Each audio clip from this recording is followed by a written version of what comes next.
All right. Before we even go any further, I would like to have you guys give me a quick mic check. Go any further. I'm I Marquise. would I am like a to have god. you I'm guys give very me a quick powerful. mic check. He is also a dick. I'm Marquise. I am a god. I'm Mike from Canmore. Hello. All right. It sounds like audio is actually coming through for you guys this time around. I don't want a repeat of last week where we had no player audio. So if anybody's in the audience and you're having trouble hearing anybody, please let me know.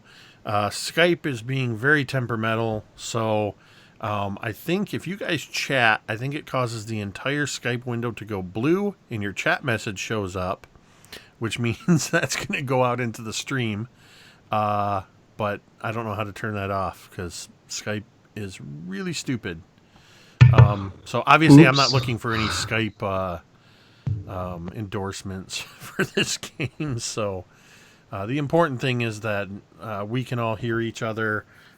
You guys can't actually see me, but that's all right. My voice should be enough.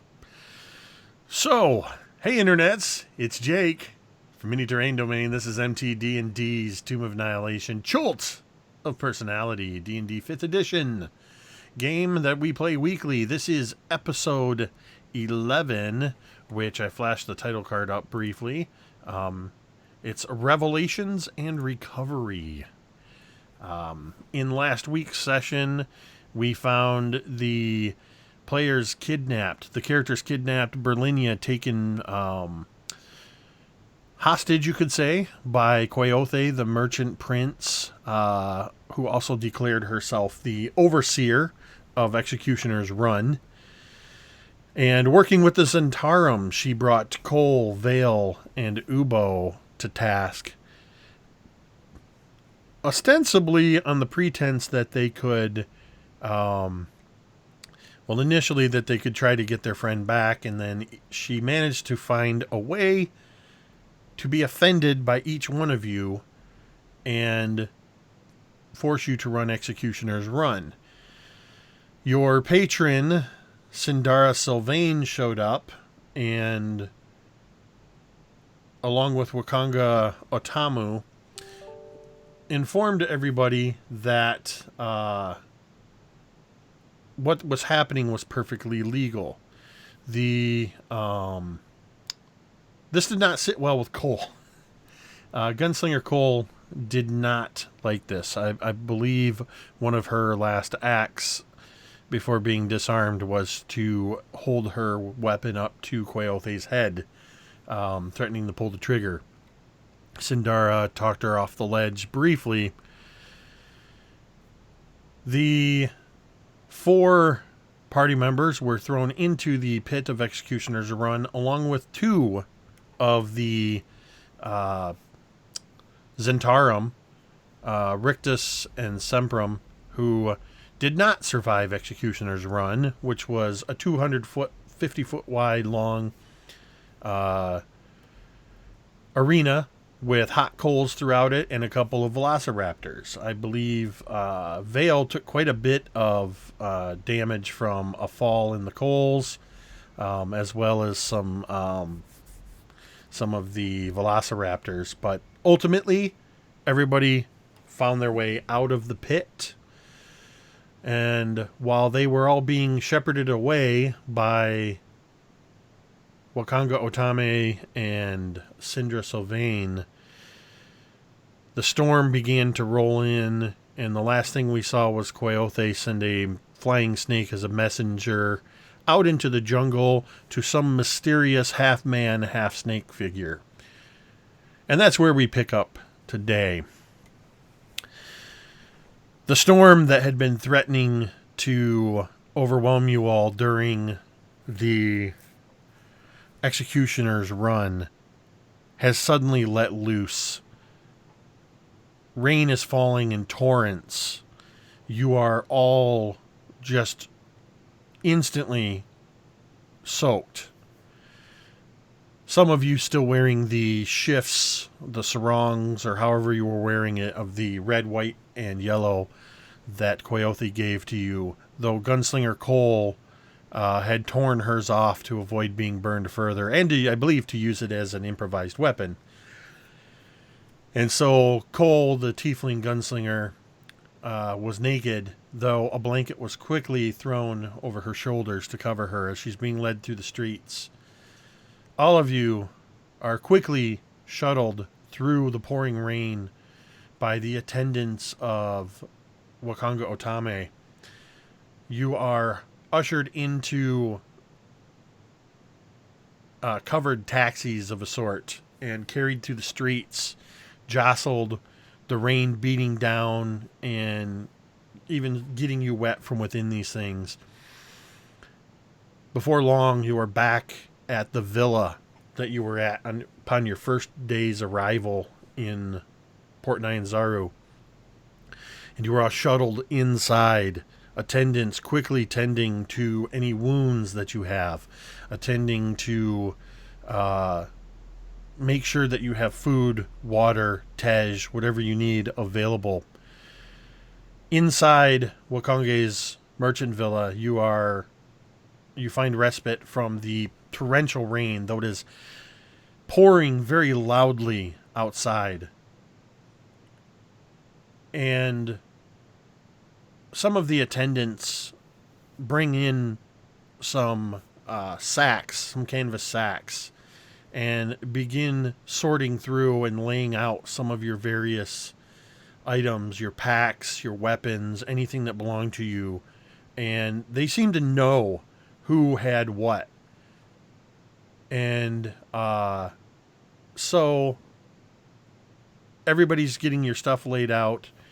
Berlinia, you would notice that your whatever vestments that you had been, the remains of your vestments that you had been wearing prior to being captured are nowhere to be found within the bundles. As this is happening,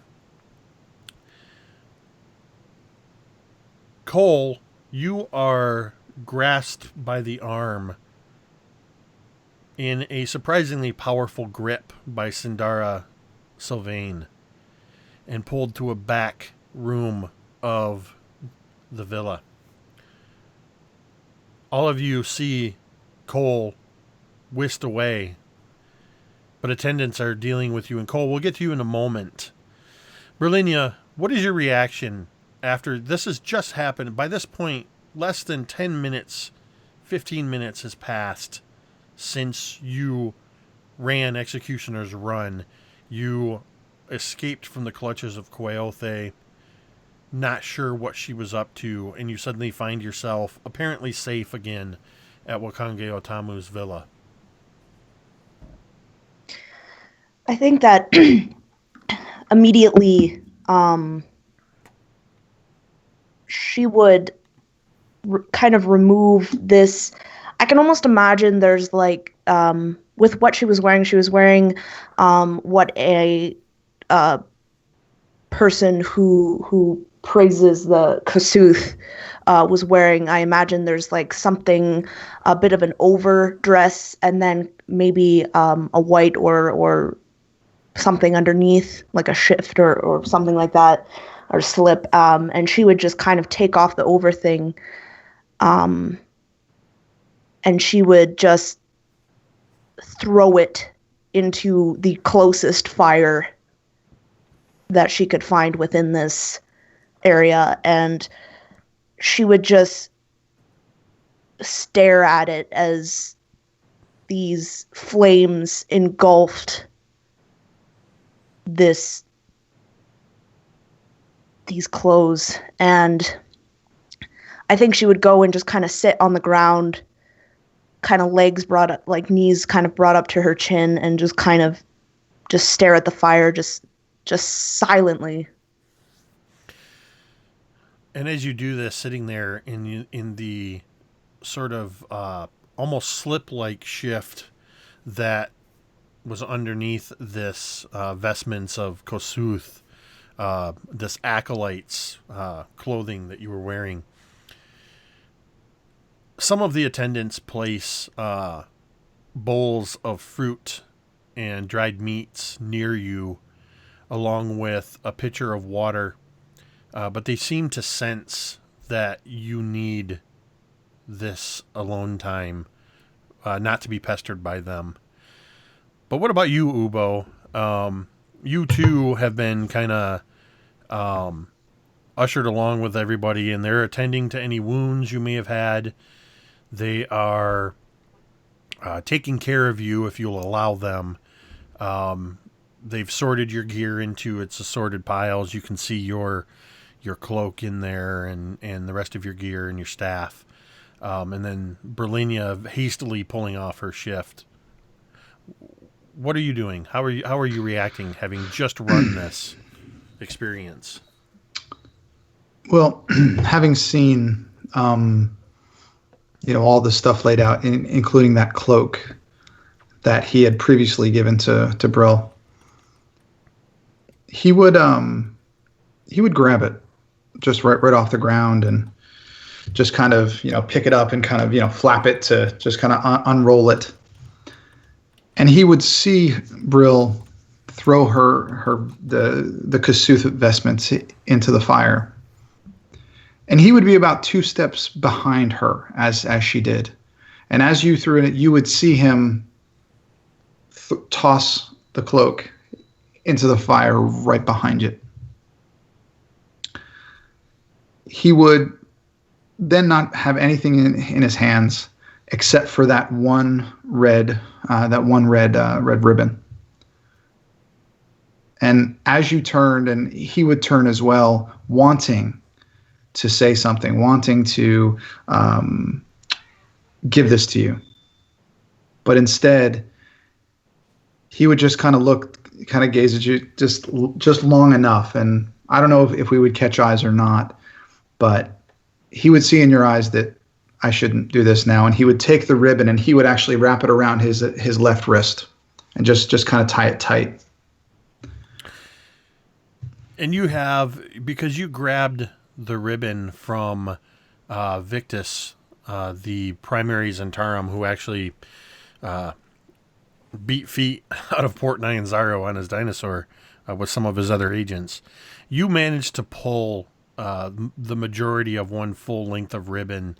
So I would imagine with as much as Berlinia had that wrapped around her hands and stuff, you probably have about 3-4 feet of ribbon total that you're able to wrap around your arm. And it wouldn't be around my arm. It would be just around my wrist. Okay. And I mean, with Ubo, even 4 feet, it would probably only be a few inches wide. And I think, go ahead. Nope. I was just, yes, agreeing with you.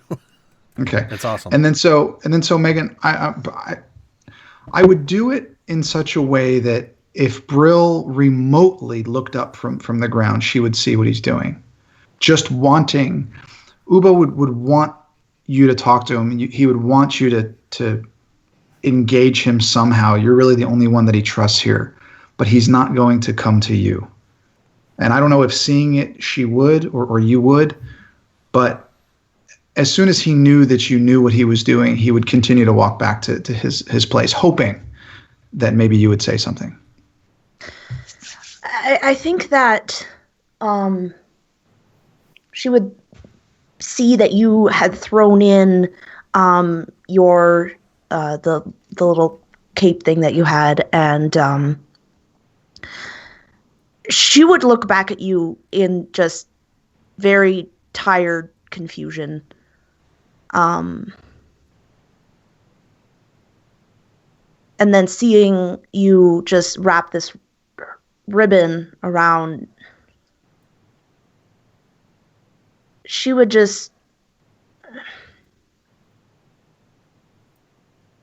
go up to you and just, are you okay? Are you health? Do you have any wounds? I can help you if you want. He would put his hand over your mouth, and Ubo would say, I'm fine. But am I doing this right?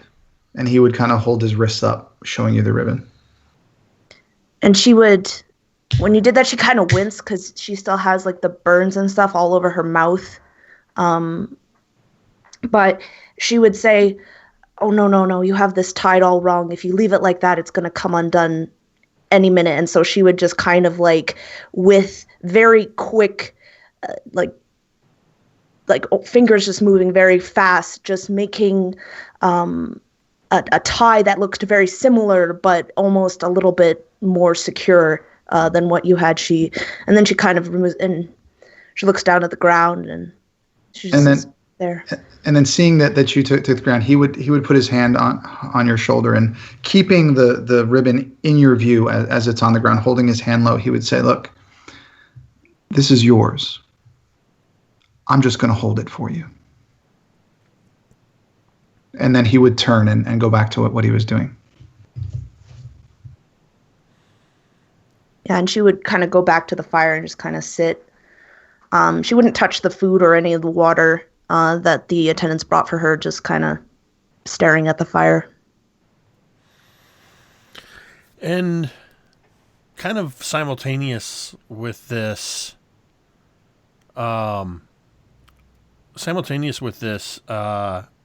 Vale, you're also being attended to in the same manner. Your wounds, at the same time, you're kind of being stripped of well, actually, you wouldn't be necessarily stripped of the only thing you're wearing, but your wounds are being dressed. Balms for your burns, and other ointments and things for your lacerations, cuts, disinfectants. You're also being brought some fruit and vegetables and dried meats, tej, water. How are you reacting to all this? How are you handling the events, the post executioner's run?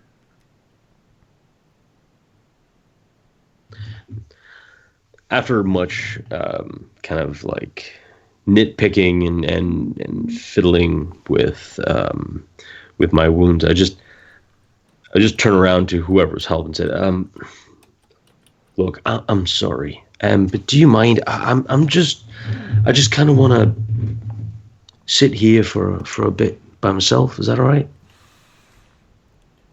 It's okay. It's okay. Okay, I just, I just need to be alone for just like a second or something. Well, okay, maybe just like 2 minutes, 3 minutes. Is that all right? One of the attendants, who seems to kind of be, she's an older Chultan woman. She has her hair done up in a brightly colored, like a wrap around her hair and head. She has this kind of matronly appearance, and quickly just claps her hands, and all the attendants begin moving away, and she backs away from you with a bow and gives you the space that you request. Cheers. Thank you. Okay. And I'd probably just like say to no one in particular, "Well, all right, fine. I don't really know how to do this. I mean, I don't know if I'm supposed to, jump up and down, or put my hands in a funny way, or turn around in a circle 3 times or something, or just drink and chat with you. To be honest, I don't even know who you are, to be truth. Never even been to Chult. I mean, I found your symbol, in some ruins, and then all of this. So look, I don't know what you want from me, and I don't really want nothing from you. Except make me a promise, if you can. I want a little plot of land, like not a huge one, right? Yeah, like not like acres and tracts of land. I just want a little bit of land. Maybe near a lake, where I can raise bees and I can fish.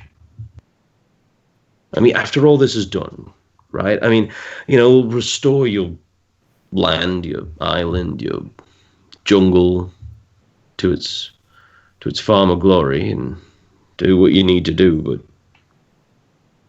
just promise me I'll get my bees, I'll get my honey, I'll be able to fish. I don't want much, but it's all I would like. So if you can do that for me, be much appreciated. And I guess in return I'll work for you.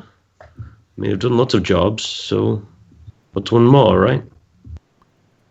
And then I'll grab a thing of Tej, just straight out of the jug, and just kind of cheers up and just take a big couple gulpfuls.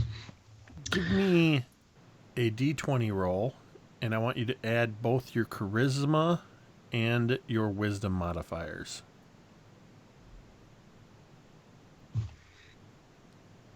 So if charisma and wisdom are both proficiencies of mine, do you want me to add the proficient? No, that's just for saving throws. Never mind. I'm high. It's okay. It's that Tej. Except Tej, dude. Oh, Tej. damn, son. Oh, my goodness. That would be a 23. 4-0. So, Natural 19. as you finish this kind of impromptu, and what I imagine is probably the first time you've ever verbally prayed to or acknowledged a deity, as you do so, this symbol that you've had, you feel a zoo, just twice, like a heartbeat. Holy fuck, this has a vibrate? Nice. And you Thought it was just a ring. You smell briefly the scent of summer long grasses with a hint of salt air, fish, and just a hint of floral honey. And then it's gone just as quickly as it came, replaced by the smell of a damp, sweaty body, the burning fire, a little bit of the fruit, and a bit of the honey from the Tej that you've begun downing. Cheers, Ubtel. Now you're smelling my language. In the back room, happening simultaneously with all of this, Sindara has pulled Cole, naked, covered only in a blanket that was thrown over your shoulders as you were led back here. As soon as you were led into the house, Sindara pulls you into this back room that's kind of like a study. And this room has its own fireplace. It has a it's bright from relatively bright from the it's kind of dark outside from the storm, but it's still daytime. So you're getting some light in there, and you can see scrolls and some books and maps and things like that. This appears to be Wakonga's study, but Sindara seems to have kind of taken it over. And she almost forcibly pushes you into a wicker chair at one side of the desk. She moves as if to move around the desk, but instead she turns, looking down at you, and in that moment, you get a sense of the woman Sindara was before she was taken by this death curse, before her life force began to leach away. There's a light and a fire in her eyes as she looks down at you, and she says,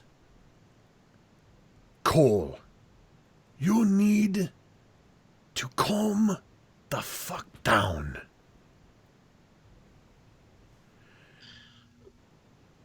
You Cole's.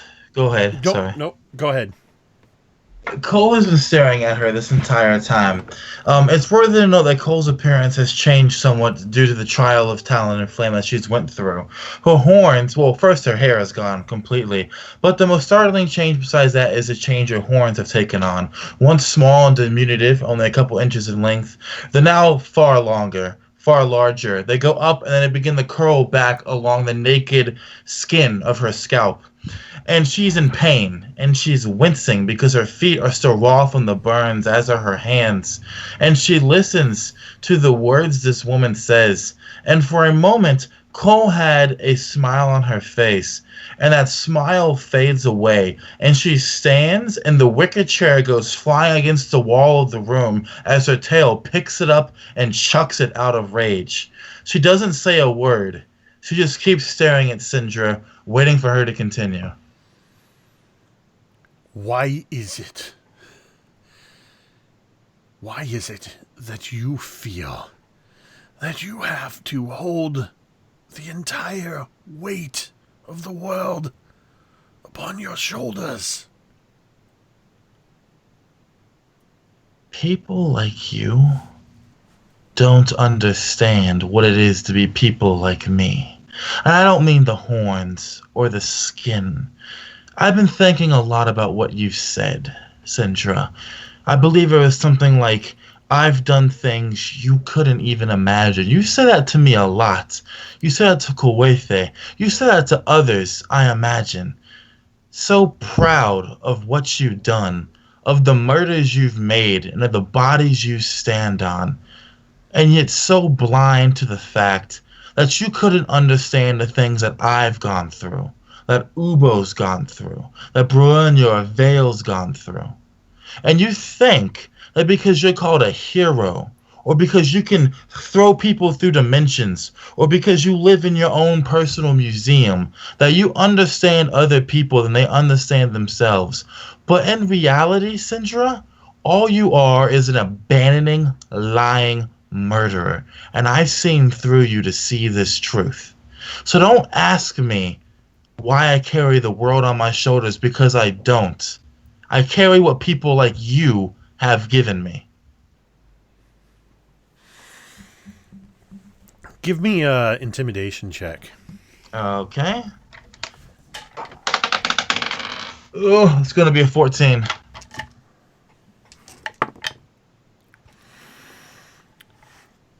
Syndra visibly deflates. Her shoulders sag. And that fire that was lighting her when she first brought you into the room is just as quickly gone. She leans heavily on the desk to support her. She moves around to the other side and sits down heavily in the chair and sighs deeply.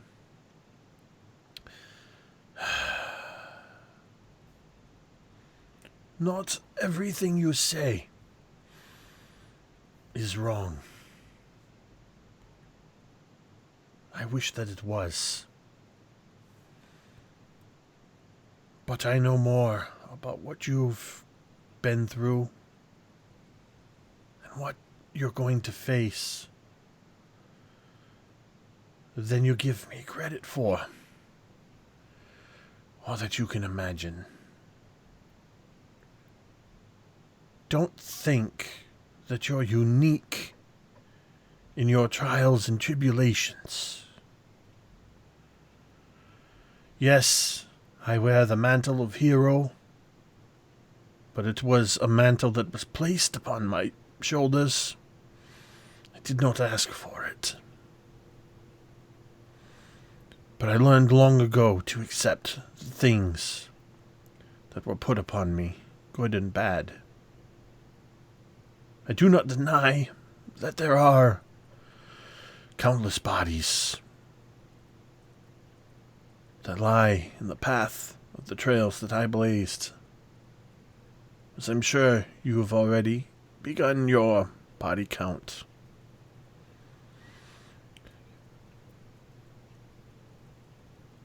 that's not why I called you in here, Cole. You have a fierceness, an anger that is not burning efficiently from within you. It's so fitting that your name is Cole. That this ember that burns within you threatens to burn you up quicker than you should.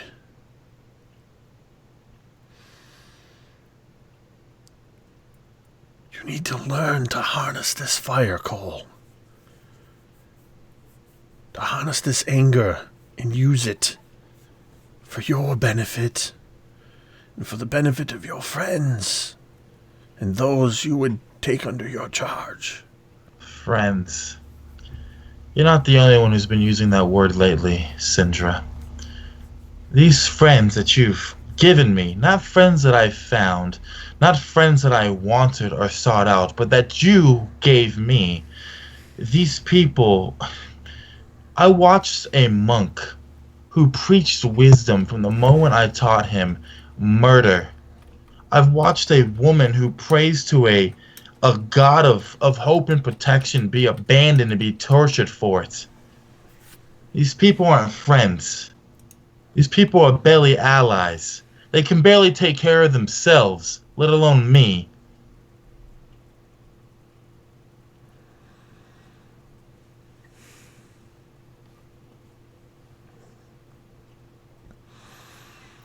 They need someone to guide them. I believe that person is you. So I can what? Watch Ubo destroy more of the cultures of Chult? Watch Vale pop out more one-liners as we get slaughtered by whatever the fuck lies out in those jungles? Because that's what's been happening. There's been no guiding. There's been no learning. There's been no salvation. We've made no progress to saving your life. We've made no progress to saving anyone's life. All we've done is been destroyed and torn apart and pulled along by strings that we can barely even see from place to place to place.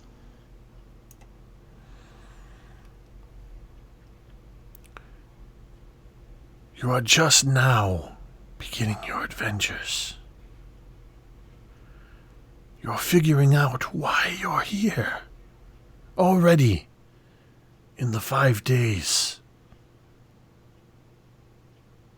since you first arrived, you've grown so much.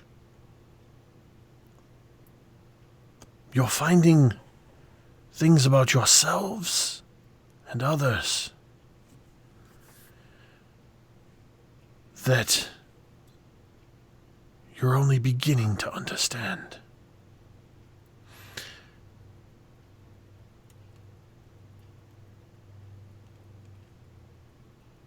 Cole reaches up, and one of her fingers trails along one of her now elongated horns. And when she brings it back, she's bleeding on that finger. But the blood isn't red as it normally is. Instead, the blood is black. And she looks from it to Syndra, and she says, "You're right. I have changed. But if I keep changing in the direction that you're pushing me in, Syndra, that leading these children around is pushing me in, you're turning me into a monster, and not the hero you seem to think I am."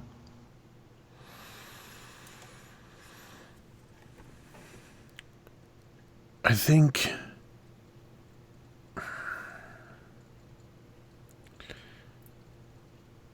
you rely too heavily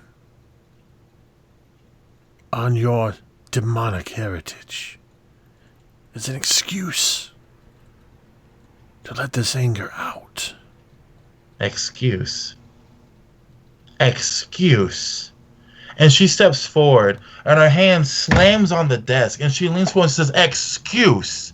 I'm sorry, Syndra, that I didn't grow up in some kind of privileged lifestyle where you didn't have to be worried about being robbed or hanged or beaten or burned alive just because you have fucking horns on your head. I'm sorry that you weren't told that you're a monster, a sinner, a fucking demon because you have a tail. Syndra, this is why I've lost all respect for you. This is why I want to leave you to die because you deserve it, because you claim to be some kind of saint, and yet you refuse to see the fact that other people have been tortured.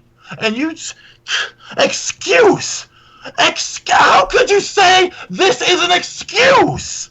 And she steps back, just flabbergasted, unable to speak any longer, her teeth grinding, her eyes flashing yellow as she just stares at Syndra.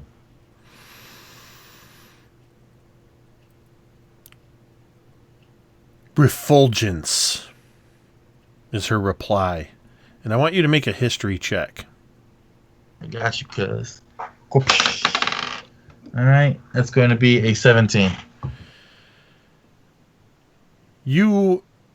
It takes you a minute for this word to kind of, you understand the word. You understand the word refulgence, that it means to shine brightly. But it takes a moment for it to land in your subconscious on something else. In your studies, you have learned of a hero of the realms known as Refulgence. The name that he took that was characteristic of his tiefling nature. He started, the histories tell that he started as a orphan in the streets of Waterdeep and pulled himself up from the muck and the mire, and a mere 10 years later was rubbing elbows with kings and queens and traveling with well-known adventurers. You know that he had a symbol that was a horizontal line with a half circle with radiant lines coming from it, looking like either a rising or setting sun. And you remember, though it was only in passing that you read this, that he spent a lot of time traveling with an adventuring party. And one of the members of that adventuring party was a wizard named Sylvain. She pulls at her robes to reveal just below her right clavicle what at first looks like a tattoo of a horizontal line, a half circle, and radiating lines, but that you can see it's a burn scar in the symbol of the tiefling Refulgence.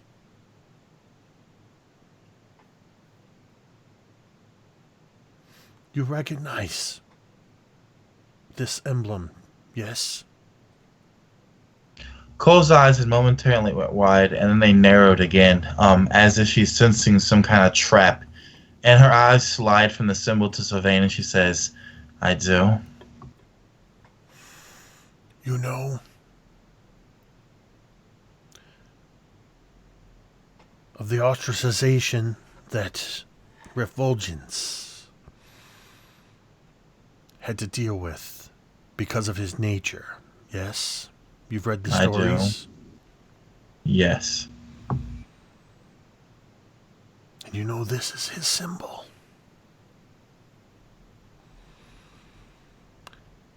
I wear this as he also wears, or rather wore, my symbol. We exchanged our symbols etched into our skin on the day we exchanged vows. Refulgence was my husband. And I knew intimately of all that he went through. I came to understand the nature of tieflings and what you must be faced with because of your nature.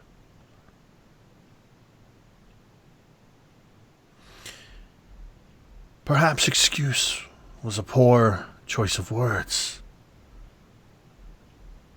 But you're leaning on it.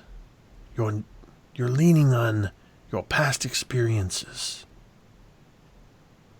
Like it's some kind of crutch that's holding you back from moving forward. What do you know of your parents? When she asked that question, Cole visibly winces as if she's just been stabbed or shoved. And that fire that's been burning at Sylvain this entire time momentarily falls back, and her chin lowers, and she says, "Nothing. I'm an orphan."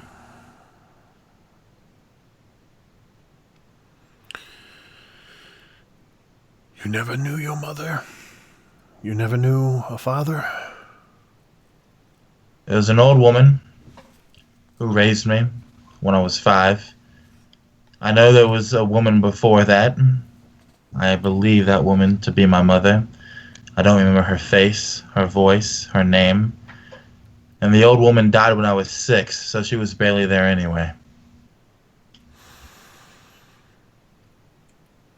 Do you have any memories of anyone else? Close to your heart? Cole's staring at Syndra blankly. She doesn't like these personal questions. When the rest of the party has been like engaging in like their own like histories or what they want to do or bonding, Cole always was very absent in those conversations. And being pried open like this now, she doesn't like it, and she simply says no.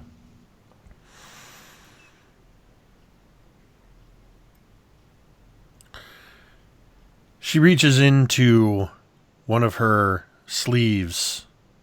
Not uncommon for a wizard to have extra pockets in their sleeves. As it goes. And she pulls something out.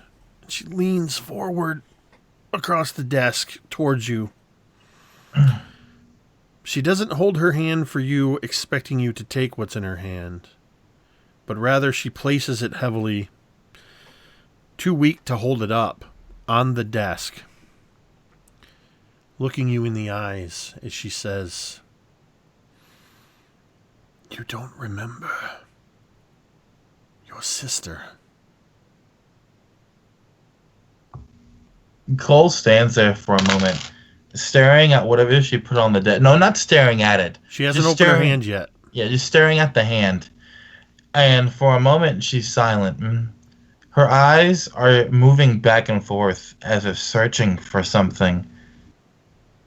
And she opens her mouth to speak, but the words don't come. And when they do come, they're slight, they're whispers. They don't make any sense. And her eyes go back to Syndra and then back to the hand, and she says, "I didn't have a sister." You did. Didn't. You do. I don't. And she opens her hand. And slowly uncurling from the pressure of her holding it in her hand is a length of about 8 inches of red ribbon. Damp, torn, a little bit of mud, perhaps a little bit of blood on it.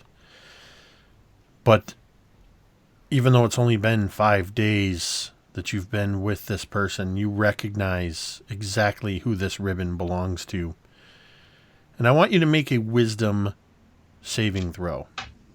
Saving throw. I'm going to fail it. I got a 7 on the dice.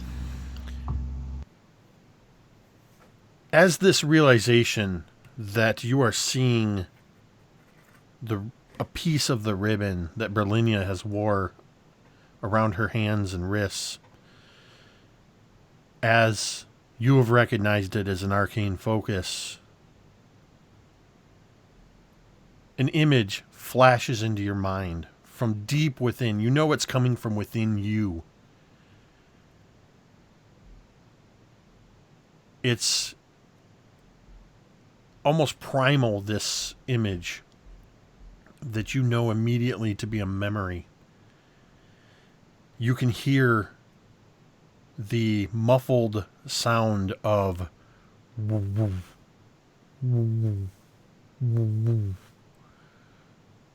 from all around you. But even closer to you, you can hear the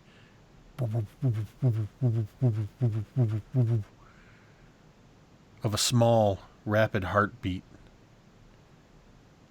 that happens to be immediately next to yours, as close as physically possible for two beings in the womb entwined within one another, almost like a yin-yang symbol. One small and red-skinned, the other pale, almost glowing. And as quickly as this image comes to your mind, it's gone.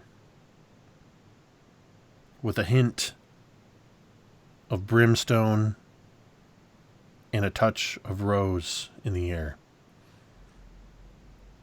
Cole's staring at this stretch of ribbon. The thoughts going through her head are a chaotic swirl. She's reaching a hand out towards it slowly, and as that hand is reaching out, the room begins to shake. Slightly at first, and then heavier and heavier, and the shaking spreads out to the rest of the estate, as she's innately casting thaumaturgy mechanically is what's happening, to her emotions basically shaking everything around her. And as she's reaching out, she's breathing in short, rapid gasps that become hyperventilations, and her fingers delicately, gingerly wrap around the ribbon. And as she does so, and she feels that it's real, and Sindra would look up and see the tears rolling freely down her cheeks, and she's breathing harder now, harder still, before she grabs it in a fist, turns, and as she does so, the doors go flying open of the study, and she whisks herself out, and she's looking for where Brilliant is. And as you do this, Sindra makes no physical move to stop you. But you hear her voice in your mind, magically in your mind, as she simply whispers, "She may not be ready." And that's all she has time before you're out of sight and she lets you go. Cole hears that voice, but she's still moving through the corridors. Basically looking. Would Brill still be in the main lobby that he just came out of, or would she have moved on? So, this, just for timing's sake, or just rather so you guys can understand how this happened, all of this happens simultaneous with what you previously were doing. Maybe another 5 minutes has passed since you kind of pushed people away to kind of sit there by yourself. We'll say maybe even that you can kind of hear Vale muttering to himself before he tips the pitcher of Tej back. So this has all kind of happened simultaneously. So for the rest of you, not much time has actually passed. So then, Brulia, you would see that Cole comes basically storming out of the room wearing that blanket, everything shaking around you, and she's approaching you slowly, specifically Brulia, and she's holding something clutched to her chest, and she is openly weeping, sobbing, hyperventilating, and she stops maybe just a couple feet away from you, and she looks at you and she chokes out a question of, "How old are you?" And at that, I think Berlinia would just see all this commotion and look at you and see you crying and just go up to you and just, "Cole, are you okay? Are you hurt?" She steps away and she shouts, "How old are you?"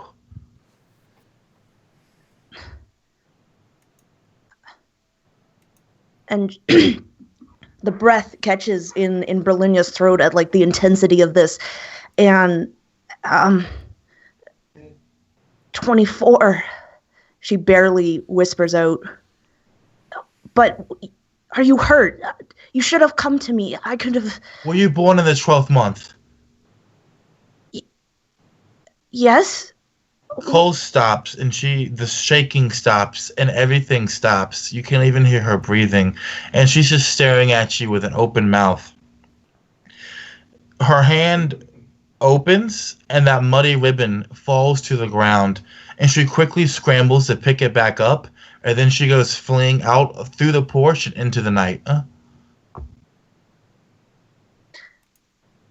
I think that immediately Berlinia would just look around at the others in utter confusion, but would chase after her. Berlinia, Cole, wait! Berlinia, give me a quick perception check. Sure.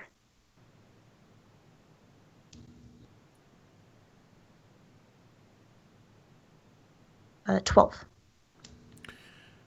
Just as you're heading to chase after her, as you kind of look around at everybody, you catch out of the corner of your eye the room where where Cole came storming out of, where the door flew open, and you see Sindra Sylvain looking at you. And when you kind of catch her for a second, catch her eyes, she just looks down and then shuts the door.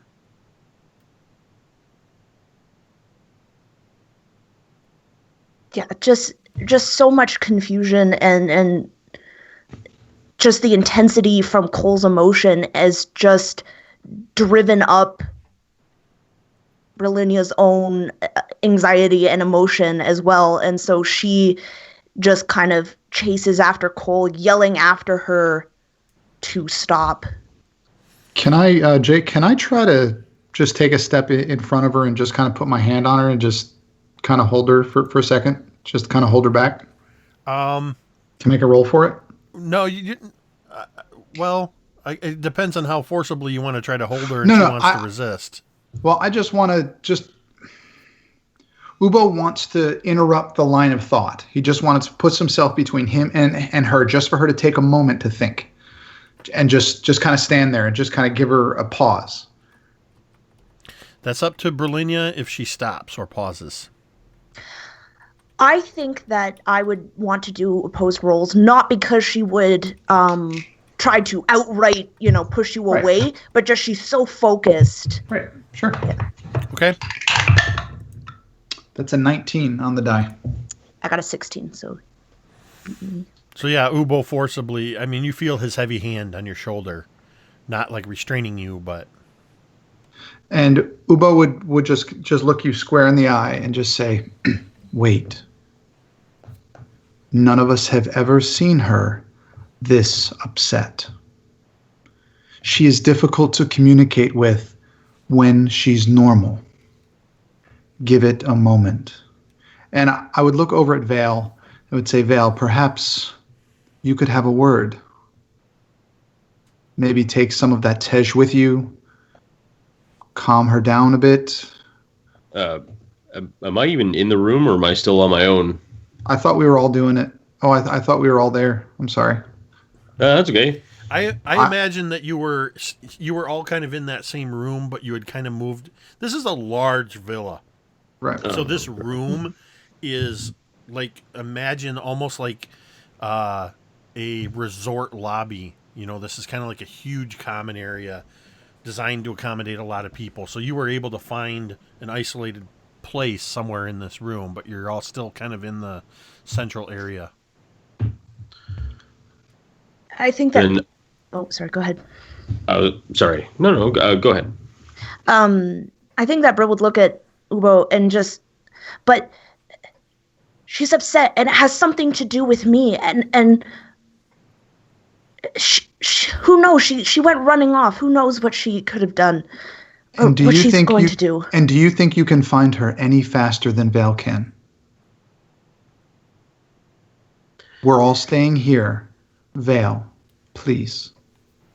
Well, See no, if you can. Hang on a minute. Brill, if you're going to go chasing after her, take the Tej with you. Might be a good idea.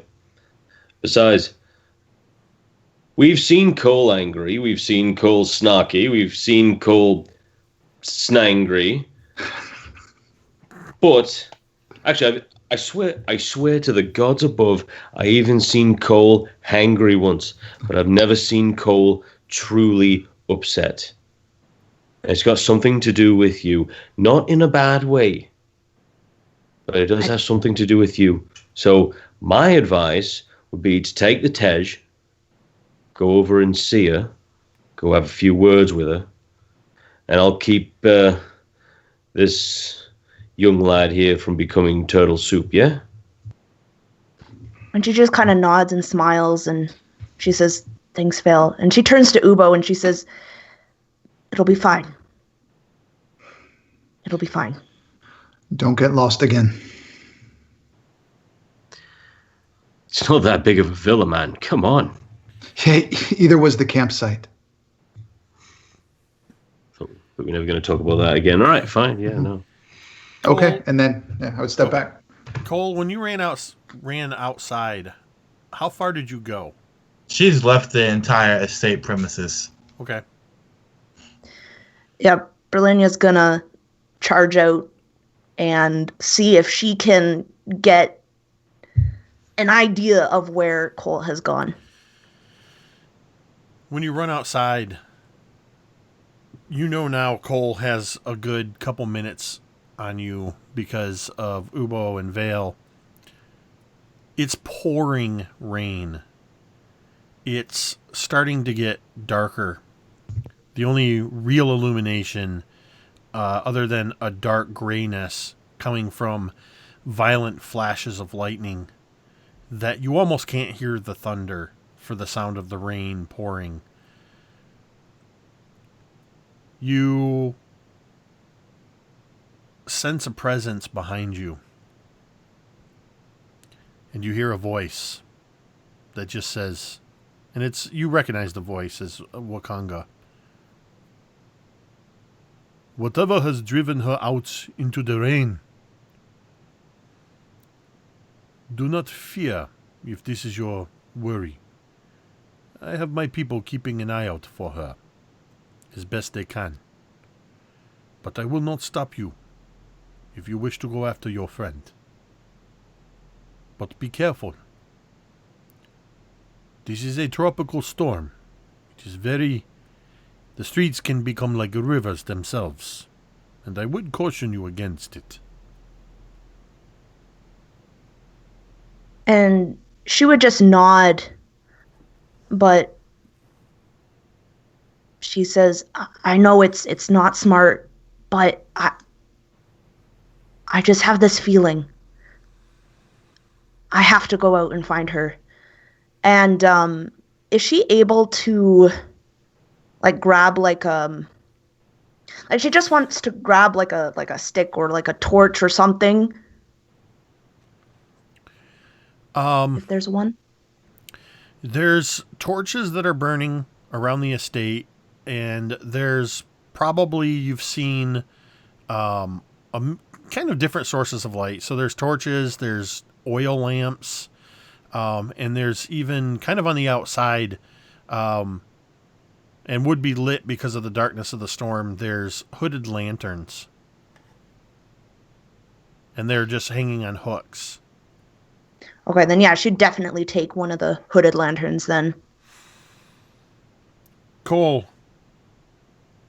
are you running blindly into the storm Yeah. with no real purpose? She's looking for the darkest place she can find, like, as in terms of light.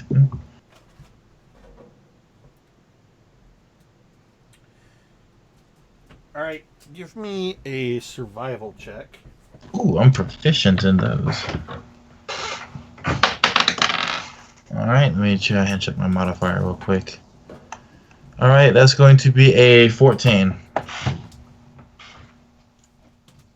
All right, 1 second, because I, for some reason, cannot Find my book. Uh-oh. Looks like Megan's stolen the Tomb of Annihilation book again. Always gotta try and peep those spoilers. Right. Says the guy who's read the entire thing. Listen, that was before I was in the campaign, dog. I'm innocent.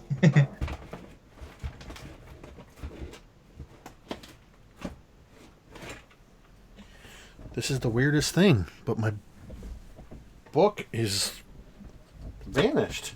Did you lose it when you lost all your hair? Yeah, it's wherever my hair and beard is. Oh, Lord. All right, well, Kevin. I'm going to do this off of memory then. Uh-oh. Oh, Lord. So, what did you get on your survival roll? 14, dog. So, you would be looking specifically for a very dark spot Yep. without a care for where it is. Correct. Okay. But well, she wants it to be a dark spot with no people there, or as little people as possible. Okay. It doesn't take you long before you're able to find such a place. It's no surprise that the streets are fairly empty of anybody. You're fairly close to the merchant district, with all of the merchant stalls rapidly closed up when the storms came. And you find some of the more permanent buildings that you're able to, you can see the shadows in there and maneuver yourself between some buildings into a space. There's probably only about 6 feet between these buildings, and some brush, like palm frond style. I don't know what they're called, but like bushes, tropical bushes and things like that. And it's kind of like, it's not like a regular alley, so that's kind of, you go in a ways and it jukes off to the left, and all of a sudden you find yourself, for all intents and purposes, just in this this dark alley that's 6 feet wide, that nobody would have any reason to come down. And she's still crying when she goes down it, and she slides down one of the walls and wraps a tail around herself, and she feels comfort. Dark places with no one there, places with very little light, almost pitch black, have always been safe places for Cole since she was a child, and the dangerous ghettos of Kalimshan. And now, once again, in a place that's very similar to that, she feels protected, in a place where she can freely express her own emotions. And so she sits there holding the ribbon, the blanket over her head, crying naked in the mud. Berlinia, you head out into the storm with a hooded lantern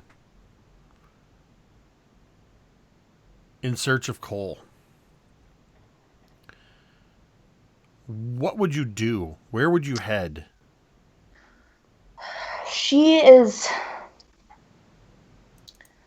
I think she would head just like, I don't know. She'd be calling out Cole's name intermittently while trying to say this prayer that doesn't really relate to the situation, but something that she learned one of the first prayers that she learned when she was really young.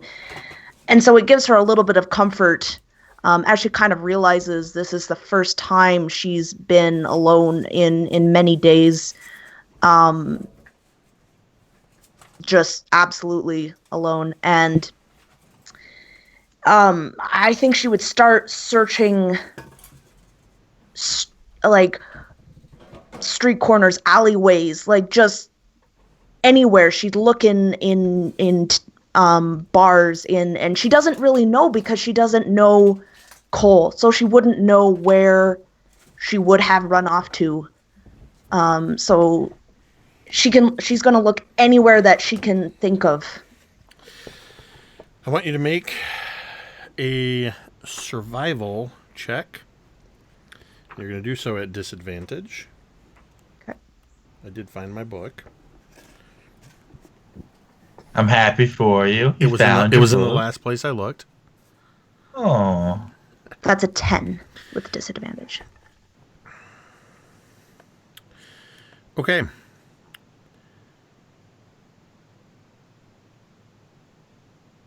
You find yourself stumbling through the streets, the cobblestone slick, water running in torrential mini streams and rivers from in between buildings, pouring in waterfalls off of the various permanent structures. You can see some light from similar lanterns on some of the buildings. You hear some muffled yelling of people trying to get you to come back in, or trying to get you to come into safety as you pass by their villas or homesteads. Give me another survival check. Just a normal roll? At disadvantage still. Okay. That's a 4.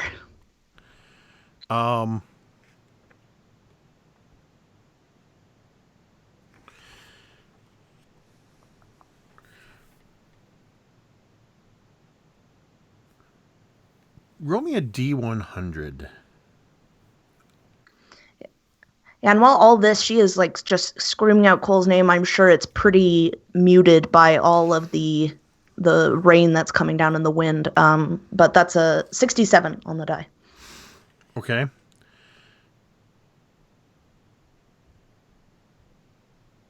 You find yourself away from the bazaar, away from the main buildings. Looking to the one direction, all you can see is the gray wall of the storm.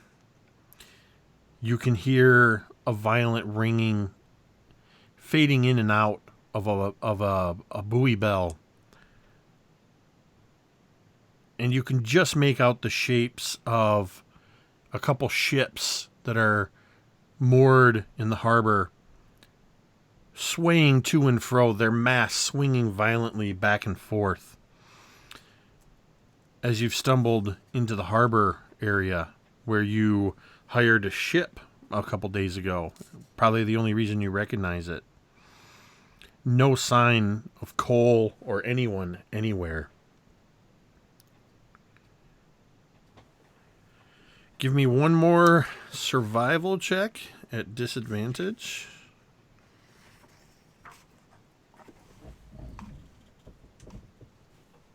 That's a 12. And roll a D100. That is an 8.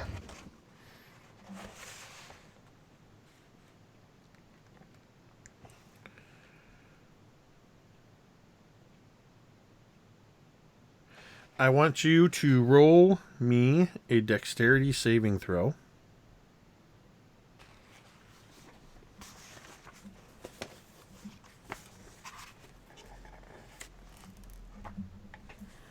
It's a 23. A 23. Yeah, I rolled a nat 20.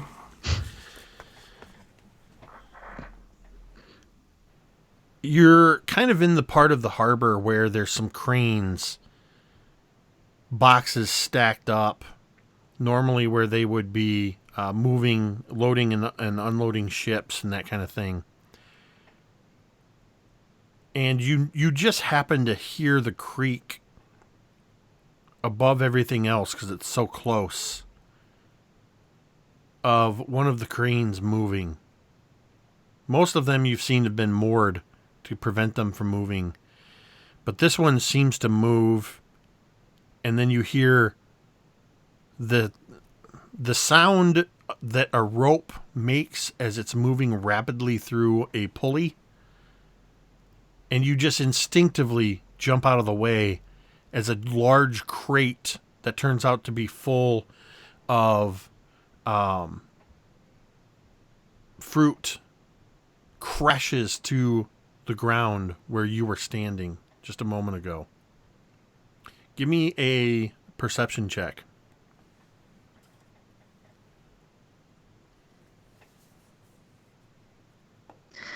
That's a 3. Okay. Cole, we're going to cut over to Cole. Actually, we're going to give Cole some time in the alley. We're going to cut over back to the villa. Ubo, Vale. Cole and Berlinia have been gone for probably 20, 30 minutes now. The rain has shown no sign of letting up.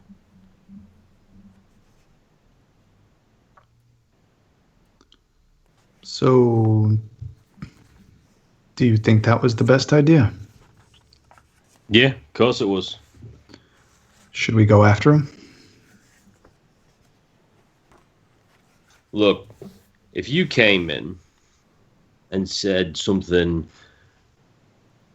well, I mean, I couldn't really understand what she was saying, but if you came in muttering something, being really upset, pointing your fingers and everything else at one other person, clearly wanting that person to go and follow you, and then you run into not just a rainstorm, but essentially a waterfall made out of, well, water. Shut up. This tear's just hitting me a bit, all right? Anyway, look, you think it's a good idea for us to go traipsing around, going to sticking our noses where it don't belong? Well, my nose and your, little holes. But do you really think it's a good idea for us to just go waltzing in? Of course not. They want to speak by themselves. And they can handle rain out there. It's not the rain that I'm worried about. It's all right. Go ahead. Lay it on me. What are you worried about? Are you worried something's going to happen to them? Worried they're going to get hurt or something? Have you ever known Cole to act rashly? To think before she acts? Have you ever known Brill to take care of herself? You put those two together in a rainstorm, in a waterfall of water, as you say. You think that's a good idea? In what world is that a good idea? Did the little person you're talking to in the corner, did he tell you it was a good idea? Well, let me ask you this. Who do you think is the most rational person in this party? Is it you? Because I'll answer the question for you. No, it's not. I mean, you first you come in here all sulking and whatnot. I mean, I know you're pining away for Berlinia, like you're pining for the fjords or something. Well, I'm sorry, but let her come to a decision on her own. Like, by the gods, do you see me going after her? I mean, what do you think Berlinia's about? Do you think she's some, like, fragile porcelain doll that you have to put on a shelf just to look at her and say, gosh, she's real pretty. Oh, but I don't want to take her off because I'm worried she'll break. Well, I hate to tell you, but she's a lot stronger than you give her credit for. And Cole is a lot more level-headed than you give her credit for. And you are a lot less level-headed than I think you give yourself credit for. And you need to sit down and take a really good, long, hard look at yourself and listen to who it's coming from me. I'm not even someone who should be responsible for a pet cockroach, and I'm the one trying to explain things to you. That's not right. So give your head a shake, man.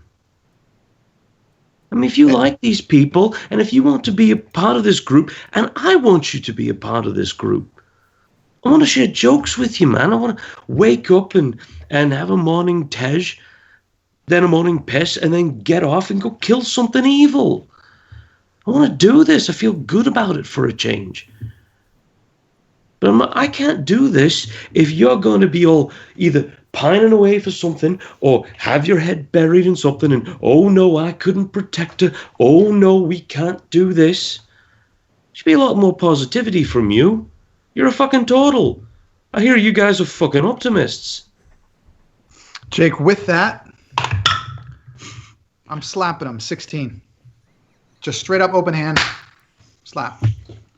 I like to nominate Vale for a point of inspiration because that was a fantastic speech. Just wait. There's a reason. I'm not trying to kill him. I'm just open hand, not clawing or anything. but a 16. Oh, I'm sorry. Wait, no. I have to add my strength. So that's actually going to be a 19 to hit. Is there any way that I can dodge? Guess not, eh? No, there Well, ain't. that's a hit. All right. And- You just get cuffed. What, you cuff them upside the head? Yeah, no, just honestly, just upside the face, just straight up here, and it wouldn't be hard enough to hurt you, Mike, or hurt Vale, but I imagine that you would maybe take like half a step back and just kind of turn your head, and when you turn back, Ubo would be right there, holes to nose, as you said, and he would say, "You're absolutely right." I pull up my rapier and I stab him in the throat. No, I'm just kidding. I'm just kidding. We're all gonna let. I was No, kidding I when I like all said stuff PvP last. TPK in the chat. But he would, like I said, you'd be right there, and he would be, "You're absolutely right," and he would just stay there, just angry, fist clenched, but acknowledging that you're 100% correct. Meanwhile, in the dark alley between two buildings, rain pouring all around you. What are you doing, Cole? In your self-made fortress of solitude. For the longest time,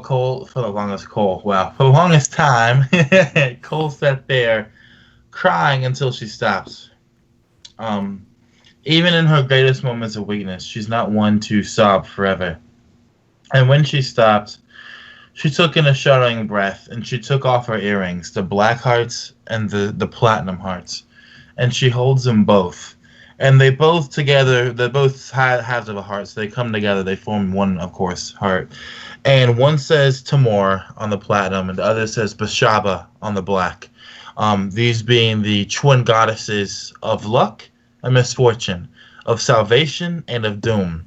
The twin goddesses that many tieflings subscribe themselves to, pledge themselves to, because that's how they see their lives, as things of mixtures of luck and mixtures of doom. And in her hand as well, of course, is the red ribbon. And she's staring at it.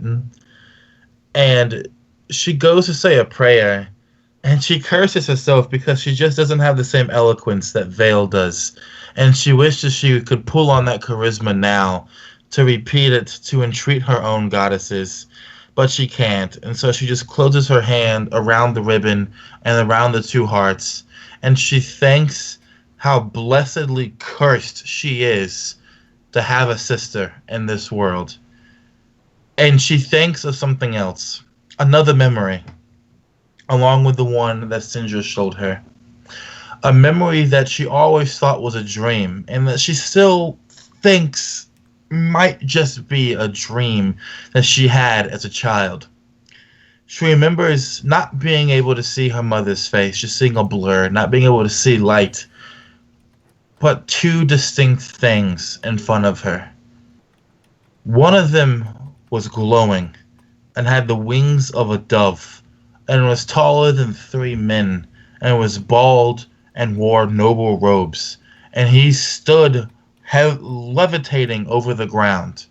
And in front of him was a woman, naked, with green skin and hair the color of black obsidian glass, twisted horns, and the wings of a bat.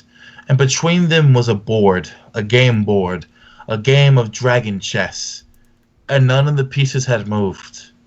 And the woman reaches out with hands covered in black ooze and moves the first piece, and then the angel moves another. And she thinks on these two figures now. And she takes in another deep breath. And when she looks back up, she's looking into the camera, and the tears are gone, the streaks are still there, and the eyes are burning gold, and she stands up. And at this point, just in case, I'm not going to wait till the complete end, but everybody takes a point of inspiration for just ridiculously amazing RP at this point.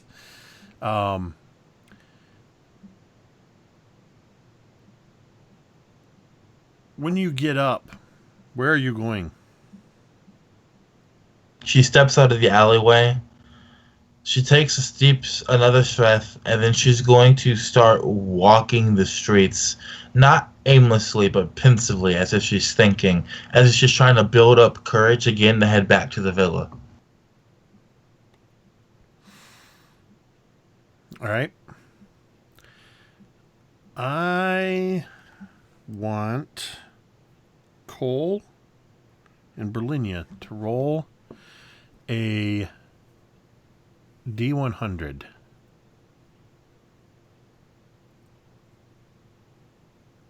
$72. I got an 88. Wow. Okay. Cole, you begin wandering from between these buildings where you had kind of set yourself.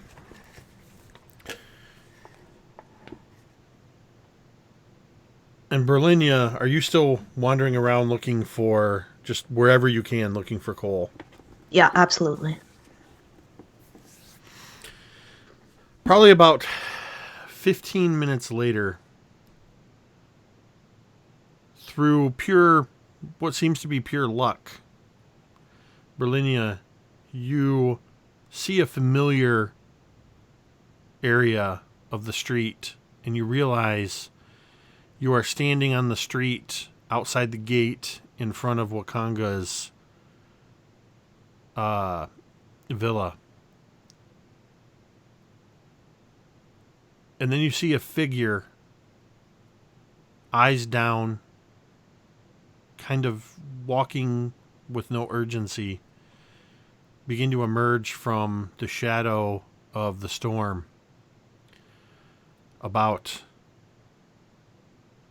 When she's about 30 feet away, you recognize the figure of Cole as you have wandered, Cole, to just outside the villa. And you sense a presence. As the rain, it's still storming, there's still thunder and lightning, but the rain itself has settled into a less violent but still heavy rainfall. As the two of you are now standing in the rain outside the villa, about 30 feet apart from each other. I think as soon as Berlinia sees Cole, she would just yell out her name and just start running towards her. And as she's running, she just saying, "I've been looking everywhere for you." And when she gets up to her, she just will hold her by the shoulders and just kind of look at her just square in the eyes, just searching for maybe answers, maybe something to what is happening. What happened? What's going on? Like a fire that's lost its fuel, Cole wavers when you grab her. And she looks at you, her eyes searching your face. And then you realize she's not searching your face, she's studying your face. Her eyes go to your nose, the shape of your jaw, your eyes, your hair. And then they lower down to your arms. And she reaches up with the hand that isn't holding the ribbon or the neck or the earrings. And she grabs one of your arms, Brill, and she pulls it down in front of her, and she moves up the sleeve. And as she does so, her thumb is tracing your scars. And she asks, "Did your mother do this?" My mother? No. This is by me for my prayers and penance. No, my mother. No. She didn't. And as her hand is exploring the scars on your arm, her face slackens. It relaxes, and she asks you, "What kind of woman was she?"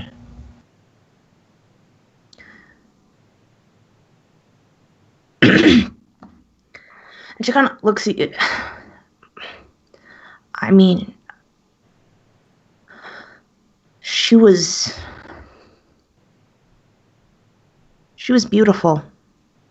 She was different than everyone else at the temple. She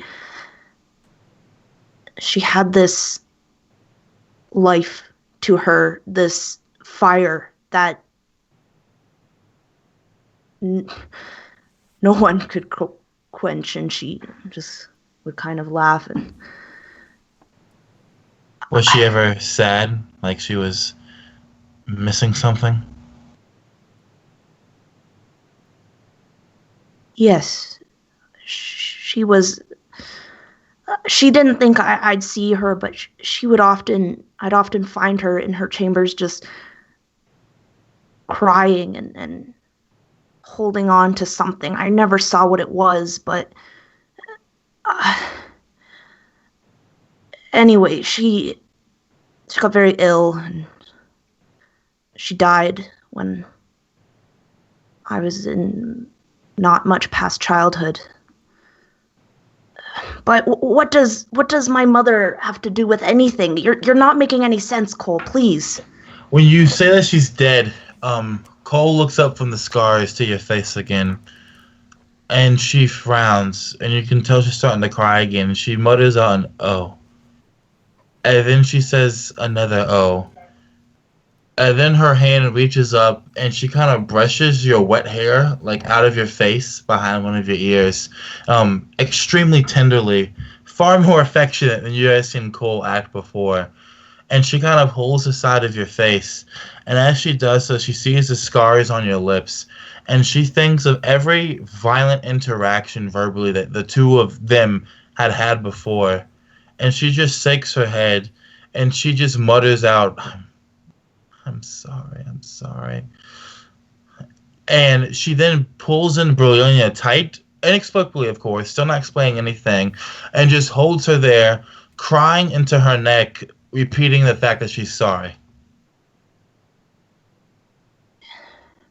Berlinia would very just kind of return the hug, and she just kind of shakes her head, and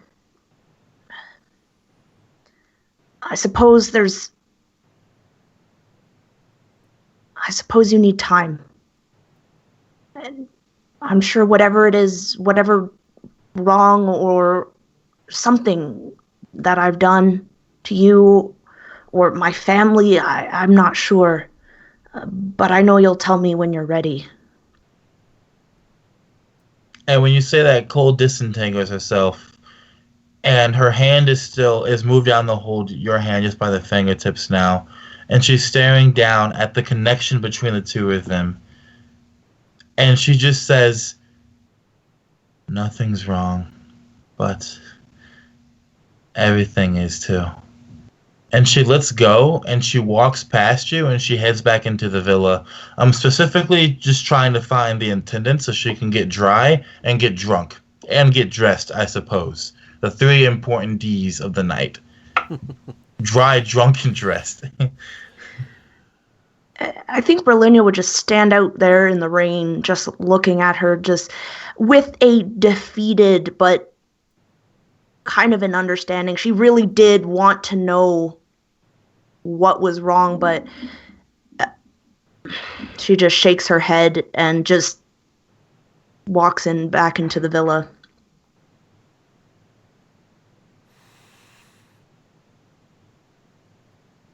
As you both come in, and the attendants quickly rush to you, Wakanga Otame comes into the common area, claps his hands, not too loudly, and he says, "My friends, you will eat what you will eat, you will drink what you will drink. We have warm beds for you to spend the night in. In the morning, we will make sure you have everything you need to continue your quest." And I'm going to end it there because I don't know that I want to carry anything beyond this point to cheapen the effect of what I just witnessed.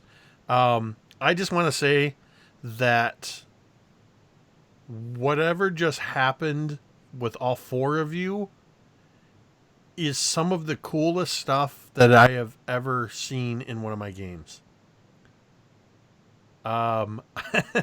Somebody in the chat put some weepy face emoticons. I'm not gonna lie, I got a little misty eyed there at the way you guys played through these revelations and everything. Yeah, that was incredible. I did remember to award you all your points of inspiration. I know Drake was really looking forward to 2 or 3 against all odds combats, but you're not going to get those tonight, Drake. Drake likes combat as much as Marquise likes puns. Yep. At some point, I'm going to change. I need to make Ubo a pacifist. At some point, he just doesn't want to fight. I'm going to change the overlay so that next to Marquise it says Punslinger Cole. Listen, I will just quit the campaign. I'll just be out. I'll just be gone. That's perfect. Oh, man. No, I mean, yeah, I didn't know how this was going to go. I knew that Cole was pissed, and I knew Salida was going to pull you aside, and I knew that Cole had some anger issues. Marquise, that was just in that moment. I have never been more challenged as a GM because I knew what I wanted to do. And you guys had no idea what I was going to do. Oh, man, that was just phenomenal all the way around. One thing I will point out, I guess as a postscript, real quick, everybody give me a perception check. Oh, Lordy. 8. 12.